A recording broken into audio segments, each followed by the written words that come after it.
ನಾನು ಎಲ್ಲಿ ಹೋಗ್ತೀನಿ, ಎಲ್ಲಿ ಬರ್ತೀನಿ, ಏನೂ ನನಗೆ ಇದಿಲ್ಲ. ಸ್ವಲ್ಪ ದಿನ ಹೋಗಿದ್ರೆ ಹುಚ್ಚಿಡ್ದು ನಾನು ಜೀವನ ಕಳ್ಕೊಬೇಕಾಗಿತ್ತು. ಆ ಟೈಮಲ್ಲಿ ಅಲ್ಲಿಗೆ ಬಂದೆ. ಮೈಸೂರಿಗೆ ಬಂದಾಗ ಚೇತರಿಸ್ಕೊತಾ ಹೋಗ್ತಾ ಇದ್ದೆ. ಒಂದು ಮನೆಗೆ ಹೋಗ್ತೀನಿ.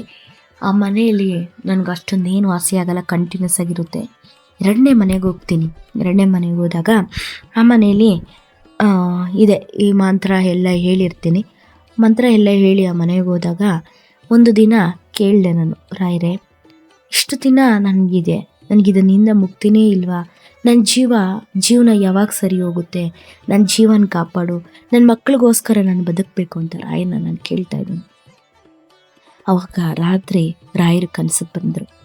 ಬೆಳ್ಳಿ ಎಣಿಕೆಯಲ್ಲಿ ಲೆಕ್ಕ ಮಾಡಿದ್ರು. ಮತ್ತು ಗವೆಯಲ್ಲಿ ಶಾಸ್ತ್ರ ನೋಡೋ ಥರ ಬಂತು.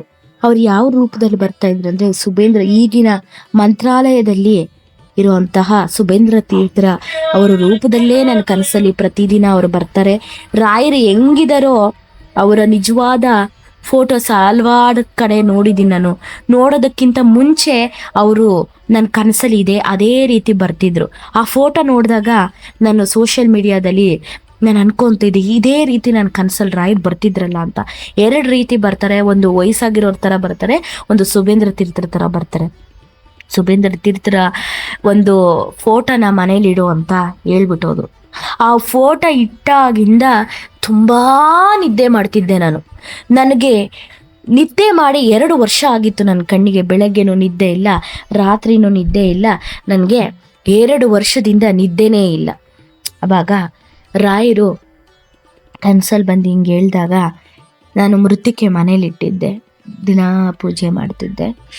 ಹೋಗು ಮಂತ್ರಾಲಯಕ್ಕೆ ಅಂತ ಕನಸಲ್ಲಿ ಹೇಳಿದ್ರು. ಕನಸಲ್ಲಿ ಬಂದು ಆಗ ರಾಯರು ತೋರಿಸ್ತಾನೇ ಇದ್ರು ನನಗೆ. ನಾನೇನು ಮಾಡಿದೆ, ಮಂತ್ರಾಲಯಕ್ಕೆ ಹೋಗಿ ಸೇವೆ ಮಾಡೋಕ್ಕಾಗ್ತಿಲ್ಲ. 3 ದಿನ ಸೇವೆ ಮಾಡಿ ಮಂತ್ರಾಲಯದಲ್ಲಿ ಸಣ್ಣ ಪುಟ್ಟ ಕೆಲಸ ಮಾಡಿಕೊಂಡು ಮಲಗಿಬಿಡ್ತಿದ್ದೆ. ಮಲಗಿದ್ರೆ ನನ್ನ ಕನಸಿನಲ್ಲಿ ರಾಯರು ಬರ್ತಾರೆ. ರಾಯರು ಬಂದು ಪ್ರಾಣ ನನಗೆ ಮಾಂಚಲಮ್ಮನ ದೇವಸ್ಥಾನದ ಭಾಗದಲ್ಲಿ ನನ್ನ ಪ್ರಾಣ ಹೋದಂಗಾಗುತ್ತೆ. ನನಗೆ ಹೋದಂಗಾದರೆ ಮಕ್ಕಳು ಯೋಚನೆ ಇಲ್ಲ, ಗಂಡ ಯೋಚನೆ ಇಲ್ಲ, ಯಾರು ಯೋಚನೆಯೂ ಇಲ್ಲ, ತಾಯಿ ಯೋಚನೆ ಇಲ್ಲ. ಅಲ್ಲಿ ಮೈ ತುಂಬ ದೆವ್ವನೇ ಸೇರಿದೆ ನಿನಗೆ ಅಂತ ಯಾರೋ ಹೇಳ್ತಾ ಇದ್ದಾರೆ. ಅದು ಯಾರಂದರೆ ಮಾಂಚಲಮ್ಮ ದೇವಸ್ಥಾನದ ಎದುರುಗಡೆ ಮಲಗಿದ್ದೀನಿ. ಆ ತಾಯಿ ಹೇಳ್ತಾ ಇರೋದು. ಲೋಕಕ್ಕೆ ಹೋದರೆ ರಾಯರು ಬಂದರು. ಆ ಲೋಕದಲ್ಲಿ ಈ ಯಾರ್ಯಾರು ನನ್ನ ಜೀವನದಲ್ಲಿ ರಾಯರು ನನಗೆ ಈ ಒಂದು ಆತ್ಮ ಹೋಗೋದಕ್ಕೆ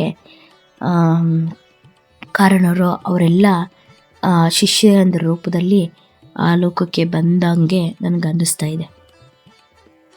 ರಾಯರು ಬಂದರು. ತುಂಬ ವಯಸ್ಸಾಗಿದೆ. ಕೇಸರಿ ಕಲರ್ ಬಟ್ಟೆ ಅವ್ರ ತಲೆ ಮೇಲೆ ಧರಿಸಿದ್ದಾರೆ. ಕೇಸರಿ ಕಲರ್ ಬಟ್ಟೆನ ಅವರು ಮೈಯೆಲ್ಲ ಇದೆ. ಆ ಲೋಕದಲ್ಲಿ ಶಿಷ್ಯಂದ್ರ ಕೈಯಲ್ಲಿ ಒಂದು ಹರಕೆ ಕಟ್ಟಿಸಿದ್ರು. ನರಕದ ಬಾಕ್ಲಲ್ಲಿ ಗಣೇಶ ನಿಂತಿದ್ದಾನೆ. ರಾಯರು ಅಲ್ಲಿ ಹಾಕೋದೆ ನರಕದ ಬಾಕ್ಲಲ್ಲಿ ಗಣೇಶ ನಿಂತಿದ್ದಾನೆ ಅಂತ ರಾಯರು ಮಾತಾಡ್ತಾ ಇದ್ದಾರೆ.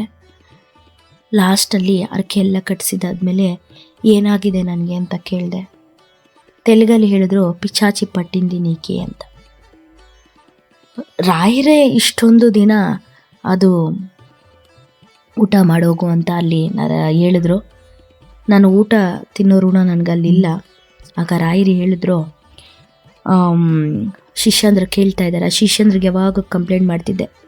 5 ಬೃಂದಾವನಸ್ಥರಿಗೆ ಹೋಗಿ ಕಂಪ್ಲೇಂಟ್ ಮಾಡಿ ಅವ್ರಿಗೆ ಆರತಿಯನ್ನು ಬೆಳಗ್ಗೆ ಹೋಗಿ ಹೇಳಿ ರಾಘವೇಂದ್ರ ಸ್ವಾಮಿಗಳಿಗೆ ಶಿಷ್ಯಂದ್ರ ಹೇಳ್ತಿದ್ದೆ, ಹೇಳಿ ಬೇಗ ನನಗೆ ವಾಸಿ ಮಾಡೋಕ್ಕೆ ಅಂತ. ಆಗ ಅಪ್ಪಣ್ಣಾಚಾರ್ಯರಿಗೆ ಹೋಗಿ ಹೇಳ್ತಿದ್ದೆ.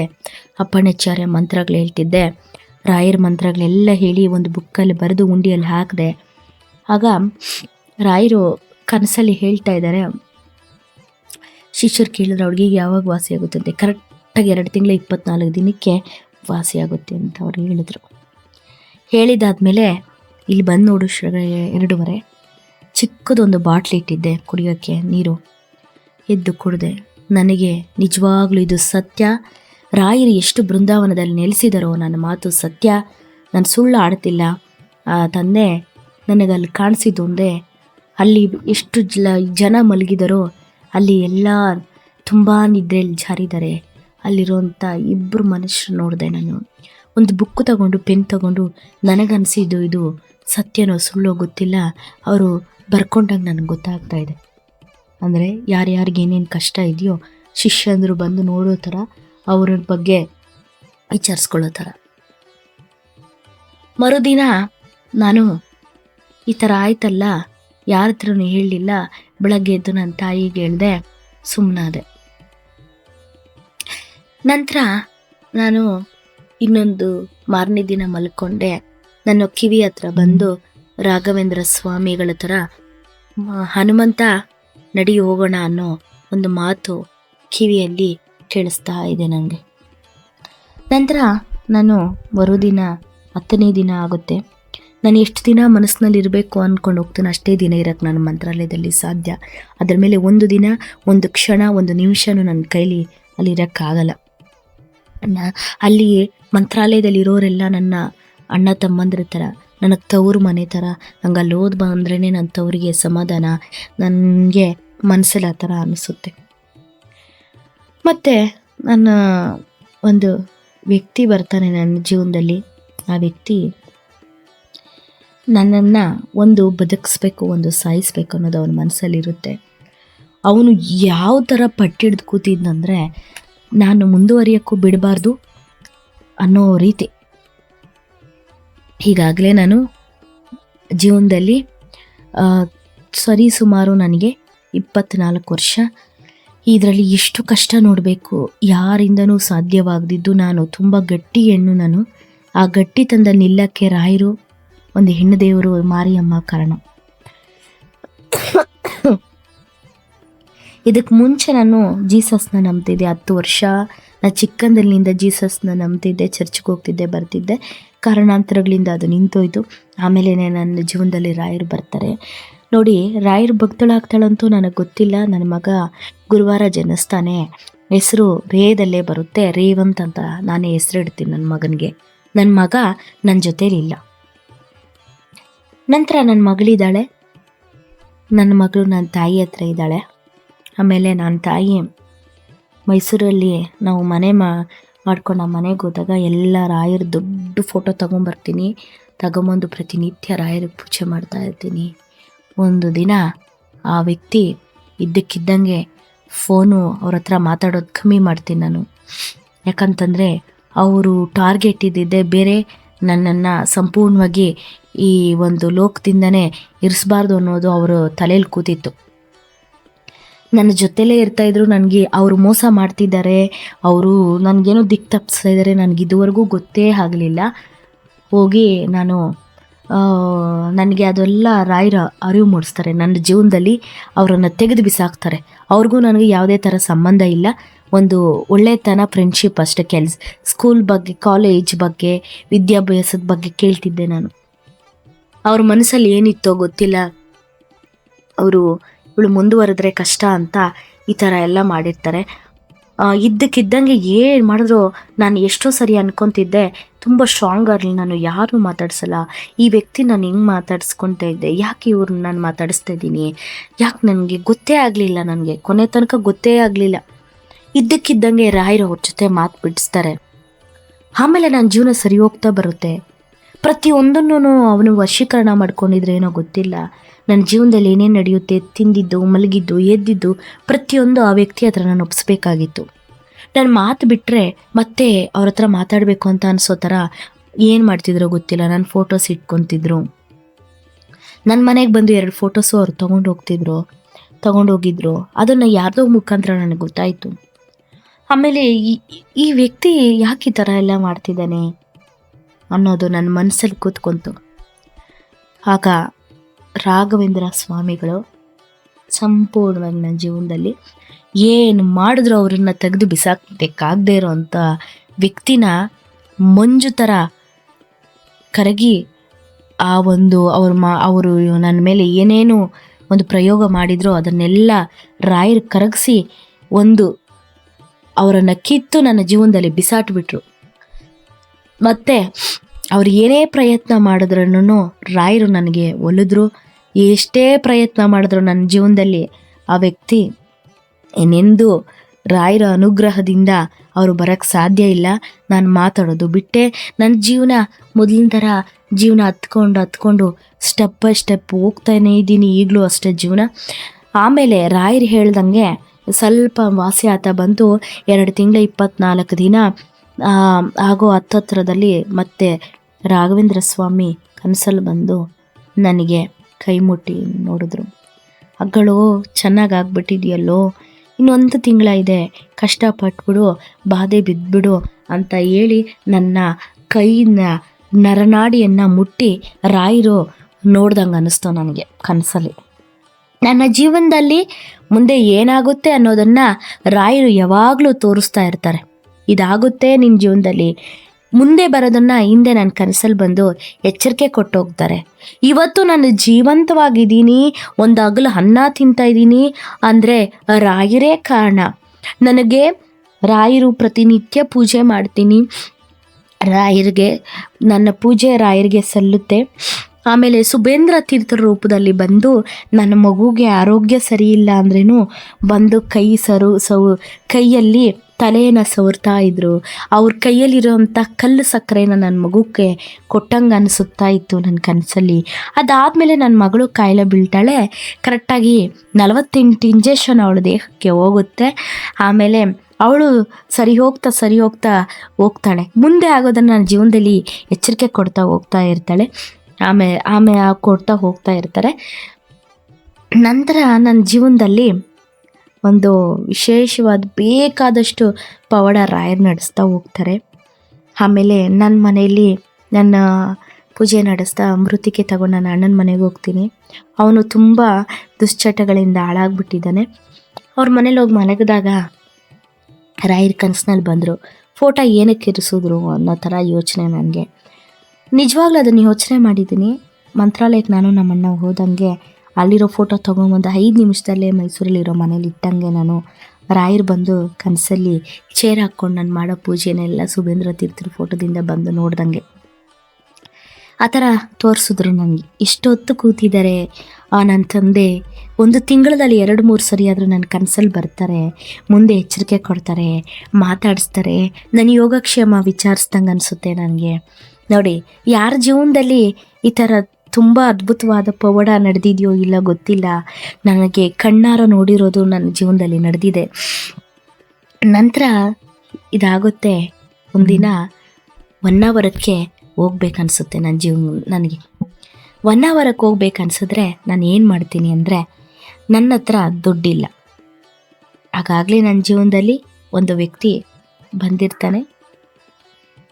ಬಂದಿದ್ದರೆ ಆ ವ್ಯಕ್ತಿ ತುಂಬ ಚೆನ್ನಾಗಿ ನೋಡ್ಕೊತಿರ್ತಾನೆ. ತುಂಬ ಚೆನ್ನಾಗಿ ರಾಯರು ನನಗೆ ಅವ್ರಿಗೆ ಒಂದು ಬಂಧನ ಹಾಕಿದ್ದಾರೆ. ಅವರನ್ನು ಕರ್ಕೊಂಡು ಮಂತ್ರಾಲಯಕ್ಕೆ ಬಾ ಅಂತಲೂ ಹೇಳ್ತಾ ಇರ್ತಾರೆ. ಅವ್ರು ಹೋಗಿ ಬಂದರು. ಆಮೇಲೆ ಅವ್ರು ನನ್ನ ತುಂಬ ಚೆನ್ನಾಗಿ ನೋಡ್ಕೊತಾಯಿದ್ರು. ನಾನು ಮನೆ ಚೇಂಜ್ ಮಾಡೋಣ ಅಂತ 80,000 ನನ್ನ ಕೈಲಿ ಕೊಟ್ಟಿರ್ತಾರೆ. ಕೊಟ್ಟಾಗ ರಾಯರು ಪೂಜೆ ಮಾಡ್ತಾಯಿದ್ರೆ ನನಗೆ ಕನಸಲ್ಲಿ ಪ್ರತಿಯೊಂದನ್ನು ತೋರಿಸ್ತು. ಒಂದು ಶಕ್ತಿ ರಾಯರು ನನಗೆ ಕೊಟ್ಟಿದ್ದಾರೆ ಅನಿಸುತ್ತೆ. ಅವ್ರಿಗೆ ನಾನು ಹೊನ್ನಾವರಕ್ಕೆ ಹೋಗ್ಬೇಕು ಅಂದಾಗ 80,000 ಮನೇಲಿ ಕೊಟ್ಟಿರ್ತಾರೆ. ಅವರು ಕರೆಕ್ಟಾಗಿ ಎಣಿಸಿ ಇಟ್ಟಿದ್ದಾರೆ ದುಡ್ಡು. ನನಗೂ ಅದರಲ್ಲಿ ಒಂದು 5 ಸರಿ ಎಣಿಸಿದ್ದೀನಿ, ಅವರು ಒಂದು 5-6 ಸರಿ ಎಣಿಸಿದ್ದಾರೆ. ಆಮೇಲೆ ನಾನು ಹೊನ್ನಾವರಕ್ಕೆ ಹೋಗ್ತೀನಿ. ಹೊನ್ನಾವರಕ್ಕೆ ಹೋದಾಗ ಅದೇ ದುಡ್ಡನ್ನು ತಗೊಂಡು ಮಂತ್ರಾಲಯಕ್ಕೆ ಹೋಗಿ ಬಂದು ಅಲ್ಪ ಸ್ವಲ್ಪ ಕಾಸು ಉಳಿದಿರುತ್ತೆ, ಹೋಗ್ಬಿಟ್ಟು ಬರ್ತೀನಿ, ಕಾಯಿ ಕಟ್ಬಿಟ್ಟು ಬರ್ತೀನಿ. ಮನೆಯಲ್ಲಿ ಕೂತ್ಕೊಂಡು ರಾಯರಿಗೆ, ಏನಪ್ಪ ಇಷ್ಟೊಂದು ನನ್ನ ಹತ್ರ ತುಪ್ಪ ಖಾಲಿ ಆಯಿತು, ದುಡ್ಡು ಖಾಲಿ ಆಯಿತು, ಈ ಒಂದು ತೆಂಗಿನ ಅರಕೆ ಕಟ್ಟೋದಕ್ಕೆ ಅಲ್ಲಿ ಹೋಗ್ಬೇಕಾಗಿತ್ತು, ತುಂಬ ದೂರ ಅದು ಅಂತ ಎಣಿಸ್ತಾ ಕೂತ್ಕೊಂಡು ಆ ದುಡ್ಡು ಕೊಟ್ಟಿರೋದು ಎಣಿಸ್ ನೋಡಿದ್ರೆ ಅದರಲ್ಲಿ 10,000 ಎಕ್ಸ್ಟ್ರಾ ಇದೆ. ಅದು ನನ್ನ ಜೀವನದಲ್ಲಿ ಮೊದಲನೇ ಪವಾಡ ನಾನು ಕಣ್ಣಾರೆ ನೋಡಿರೋ ಪವಾಡ, ಅದು ಕಣ್ಣಲ್ಲಿ ನೋಡಿರೋದು ಮೊದಲನೇ ಪವಾಡ. ನನಗೆ ಶಾಕ್ ಆಗೋಯ್ತು. ಇದೇನಪ್ಪ, ಅವ್ರನ್ನ ಕೇಳಿದೆ ನಾನು, ಇಲ್ಲ ನಾನು ಇಟ್ಟಿಲ್ಲ ದುಡ್ಡು ಅಂತ ಅವ್ರು ಹೇಳ್ತಾ ಇದ್ದಾರೆ. ನಾನು ಎಣಿಸ್ ನೋಡಿದ್ದೀನಿ, ಅವರು ಎಣಿಸ್ ನೋಡಿದ್ದೀರಿ, 10,000 ಎಕ್ಸ್ಟ್ರಾ ಇದೆ. ಅದನ್ನು ಒಳ್ಳೆ ಕೆಲಸಕ್ಕೆ ನಾನು ಉಪಯೋಗಿಸ್ಕೊಂಡೆ. ಆಮೇಲೆ ರಾಯರ್ ನನ್ನ ಕರ್ಕೊಂಬಂದಿದ್ದು ತುಂಬ ದೂರ, ತಿರುಗಿ ನೋಡದೆ ಇರೋಷ್ಟು ದೂರ. ಹಿಂದೆ ತಿರುಗಿ ನೋಡಿದ್ರೆ ಹಬ್ಬ, ಜೀವನ ಇಷ್ಟೊಂದು ಸಾಗಿಸಿ ನನ್ನನ್ನು ರಾಯರು ಇಷ್ಟು ಮುಂದೆ ತಂದಿಟ್ರು ನನ್ನ ಅಂತ ಅನ್ನಿಸ್ತು. ಒಂದು ಸರಿ ಸ್ಕೂಟಿಯಲ್ಲಿ ಹೋಗ್ತಾ ಇದ್ದೆ, ಸ್ಪಾಟಲ್ಲಿ ಹೋಗ್ಬೇಕು, ನೆಲದಲ್ಲಿ ಬಿದ್ದೆ. ಬಿದ್ದಾದ್ಮೇಲೆ ರಾಯರೇ ಅಂದ್ಕೊಂಡೆ. ಏನು ತೊಂದರೆ ಇಲ್ಲ, ಗಾಡಿ ತುಂಬ ಜಜ್ಜಿ ಬಿಜ್ಜಿ, ನನಗೆ ಒಂದು ಚೂರು ಏಟಿಲ್ಲ, ಸುಮ್ಮನೆ ಕೈ ಕಲ್ ತರ್ಚಿತ್ತು ನನಗೆ. ಬೇಕಾದಷ್ಟು ಸರಿ ರಾಯರು ನನ್ನನ್ನು ಕಾಪಾಡಿದ್ದಾರೆ. ನಾನಿವತ್ತು ಎದ್ರೆ ರಾಘವೇಂದ್ರ, ಕೂತ್ರೆ ರಾಘವೇಂದ್ರ, ಊಟ ತಿಂದರೆ ರಾಘವೇಂದ್ರ, ಸ್ನಾನ ಮಾಡಿದ್ರೆ ರಾಘವೇಂದ್ರ, ಎಲ್ಲ ಕ್ಷಣ ಕ್ಷಣದಲ್ಲೂ ಉಸಿರಲ್ಲೂ ನನ್ನ ಒಂದೇ ಒಂದು ನಿಮಿಷದಲ್ಲೂ ರಾಯರಿಲ್ಲ ಅಂದರೆ ನಾನಿಲ್ಲ. ಇವತ್ತು ರಾಯರು ನನ್ನ ಮನದಲ್ಲಿ ಅಚ್ಚೆ ಹೊಡೆದು ಕೂತ್ಬಿಟ್ಟಿದ್ದಾರೆ. ನನ್ನ ಮಾತಲ್ಲಿ, ನನ್ನ ನಡೆಯಲ್ಲಿ, ನನ್ನ ನುಡಿಯಲ್ಲಿ, ನನ್ನ ಪ್ರತಿಯೊಂದು ಹೆಜ್ಜೆಯಲ್ಲಿ ಮುಂದಡಿಸ್ತಾ ಇರೋದು ರಾಘವೇಂದ್ರ ಸ್ವಾಮಿಗಳು. ಹೌದು, ನಾನು ಇವತ್ತು ಕಷ್ಟ ತಂದೆ, ನನಗೆ ಆಗ್ತಾ ಇಲ್ಲ, ನನಗಿವತ್ತೇನೋ ದುಡ್ಡಿನ ಸಮಸ್ಯೆ ಅಂದರೆ ರಾಯರು ಯಾವುದೋ ಒಂದು ಮುಖಾಂತರ ನನಗೆ ತಳ್ಳಿರ್ತಾನೆ. ಇವತ್ತು ಭಗವಂತ ಹಾಕ್ಕೊಳ್ಳೋಕೆ ಬಟ್ಟೆ ಇಲ್ಲ, ಓದೋಕ್ಕೆ ದುಡ್ಡಿಲ್ಲ ಅಂಥ ಸಮಯದಲ್ಲಿಂದ ಹಿಡಿದು ಇವತ್ತು ರಾಘವೇಂದ್ರ ನನ್ನ ಒಬ್ಬರಿಗೆ ಕೊಡೋ ಥರ ನನ್ನ ಇಟ್ಟಿದ್ದಾನೆ. ನನ್ನ ಮನೆಯಲ್ಲಿ ಮಲಗಕ್ಕೆ ಒಬ್ಬರು ಬರೋ ಥರ ಕೆಲಸದಳು ಬರೋದಕ್ಕೆ ಸಿದ್ಧವಾಗಿದ್ದಾರೆ. ನನ್ನ ಕೈಯಲ್ಲಾದಷ್ಟು ಜನಕ್ಕೆ ನಾನು ಪ್ರತಿದಿನ ಕೇಳೋದೊಂದೇ, ರಾಘವೇಂದ್ರ ನನಗೆ ಕೆಟ್ಟದ್ದು ಯಾರಿಗೂ ಮಾಡೋ ಬುದ್ಧಿ ಕೊಡಬೇಡ, 4 ಜನಕ್ಕೆ ಉಪಯೋಗ ಆಗುವಂತಹ ಮನಸ್ಸು ನನಗೆ ಕೊಡು, ನನ್ನಿಂದ ಏನಾದರೂ ಸಹಾಯ ಮಾಡಬೇಕಂದ್ರೆ ಮಾಡೋ ಮನಸ್ಸು ಕೊಡು ನನಗೆ. ಒಬ್ಬರ ಅನ್ನ ಕಿತ್ಕೊಳ್ಳೋ ಕೆಲಸ ನನಗೆ ಕೊಡಬೇಡ, ಒಬ್ಬರು ಅನ್ಯಾಯ ದುಡ್ಡು ತಿನ್ನೋ ಅಂಥ ಬುದ್ಧಿ ನನಗೆ ಕೊಡಬೇಡ, ನನ್ನ ಕೈಯಲ್ಲಿ ಏನಾದರೂ ಆದರೆ ಸಹಾಯ ಮಾಡಬೇಕು 4 ಜನಕ್ಕನೋ ಇದು ಕೊಡು, ಬುದ್ಧಿ ಕೊಡು ಅಂತ ನಾನು ರಾಯರಲ್ಲಿ ಕೇಳ್ತೀನಿ. ರಾಘವೇಂದ್ರಗೆ ಸ್ವಾಮಿಗಳಿಗೆ ಗೊತ್ತು ತನ್ನ ಮಗಳಿಗೆ ಏನು ಬೇಕು, ತನ್ನ ಮಗಳನ್ನ ಹೆಂಗೆ ನೋಡ್ಕೋಬೇಕು ಅನ್ನೋದು. ಅಷ್ಟು ಸಂಪೂರ್ಣವಾಗಿ ಮುಳುಗಿದ್ದೀನಿ. ಅವ್ರು ಕೊಡ್ತಾರೆ, ಆದರೆ ನಾನು ರಾಯರು ಕೊಟ್ಟಾಗ ನಾನು ದುರಂಕಾರ ಪಡೋದಿಲ್ಲ. ಅದೆಲ್ಲ ರಾಘವೇಂದ್ರ ಸ್ವಾಮಿಗಳದ್ದೆ. ನಂದೇನೂ ಇಲ್ಲ, ನಾನು ಬರೀ ಇಲ್ಲಿ ಕ್ಷಣಿಕ ಅಷ್ಟೇ. ರಾಘವೇಂದ್ರ ಸ್ವಾಮಿಗಳು ನನ್ನ ಕೈಲಿ ಮುಂದೆ ಮಾಡಿಸ್ತಾರೆ ಅನ್ನೋ ಒಂದಿದು. ಮತ್ತು ನನ್ನ ಜೀವನ ಸರಿ ಮಾಡ್ತಾ ಬಂದರು. ನನ್ನ ಜೀವನದಲ್ಲಿ ನಾನು ಏನಕ್ಕೂ ತಲೆ ಕೆಡಿಸ್ಕೊಳ್ಳಲ್ಲ. ಇನ್ನು ಮುಂದೆ ರಾಘವೇಂದ್ರ ಸ್ವಾಮಿಗಳು ನಾನು ಎಷ್ಟು ಕಷ್ಟಪಟ್ಟಿದ್ದೀನೋ ಅಷ್ಟಕ್ಕೆ ನನ್ನನ್ನು ಅಷ್ಟು ಸುಖ ಬರೋ ಥರ ರಾಯರು ನನ್ನನ್ನು ಇಟ್ಟಿದ್ದಾರೆ. ಇನ್ನು ಮುಂದೆನೂ ಇಡ್ತಾರೆ. ಒಂದು ಹಗಲು ಅನ್ನ ತಿಂತಾ ಇದ್ದೀನಿ ಅಂದರೆ ರಾಘವೇಂದ್ರ ಸ್ವಾಮಿಗಳೇ ಕಾರಣ. ಇಷ್ಟನ್ನು ಹೇಳ್ತಾ ನನ್ನ ಜೀವನದ ಘಟನೆಗಳನ್ನು ನಿಮ್ಮ ಮುಂದೆ ಇಟ್ಟಿದ್ದೀನಿ. ಇಷ್ಟು ಹೇಳ್ತಾ ನನ್ನ ಮಾತುಗಳನ್ನ ಮುಗಿಸ್ತೀನಿ.